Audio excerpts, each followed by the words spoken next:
നമസ്കാരം, ഞാൻ മനോജ് നെടിയാക്കൽ. ഇന്നത്തെ വിപണി വിശേഷത്തിലേക്ക് എല്ലാവർക്കും സ്വാഗതം.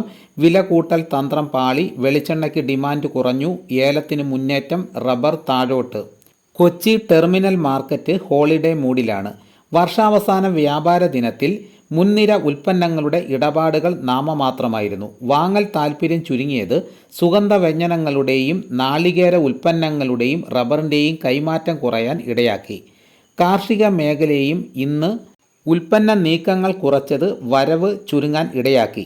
ഈ വർഷത്തെ അവസാന ഏലക്ക ലേലത്തിൽ 78,786 കിലോഗ്രാം ചരക്ക് വിൽപ്പനയ്ക്ക് ഇറങ്ങിയതിൽ 75,363 കിലോയും വിറ്റഴിഞ്ഞു.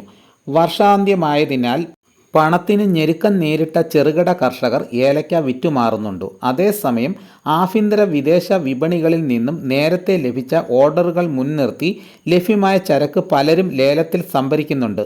മികച്ച ഇനങ്ങൾ കിലോ 2,800 രൂപയിലും ശരാശരി ഇനങ്ങൾ 2,442 രൂപയിലും കൈമാറി. പുതുവത്സര ആഘോഷങ്ങളിലേക്ക് ശ്രദ്ധ തിരിഞ്ഞതിനാൽ മലേഷ്യ, തായ്ലൻഡ് വിപണികൾ അവധിയായിരുന്നു. ജപ്പാനീസ് മാർക്കറ്റിൽ ഉൽപ്പന്നത്തിൽ വാങ്ങൽ താൽപ്പര്യം കുറഞ്ഞത് തുടർച്ചയായ രണ്ടാം ദിവസവും നിരക്ക് കുറയാൻ ഇടയാക്കി. വിദേശത്തെ മ്ലാനത മുൻനിർത്തി ടയർ നിർമ്മാതാക്കളും ഉത്തരേന്ത്യൻ ചെറുകിട വ്യവസായികളും കൊച്ചി, കോട്ടയം മാർക്കറ്റിൽ താൽപ്പര്യം കാണിച്ചില്ല.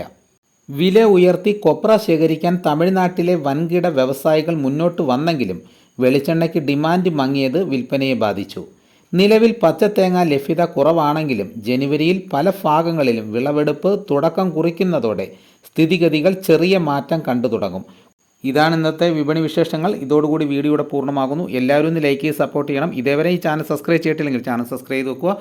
നിങ്ങളുടെ അഭിപ്രായങ്ങൾ കമൻറ്റായിട്ട് രേഖപ്പെടുത്തണം. ഈ വീഡിയോ എല്ലാവർക്കും ഒന്ന് ഷെയർ ചെയ്ത് കൊടുക്കണം. മറ്റൊരു വീഡിയോയുമായിട്ട് ഉടനെ എത്താം. എല്ലാവർക്കും എൻ്റെ നന്ദി.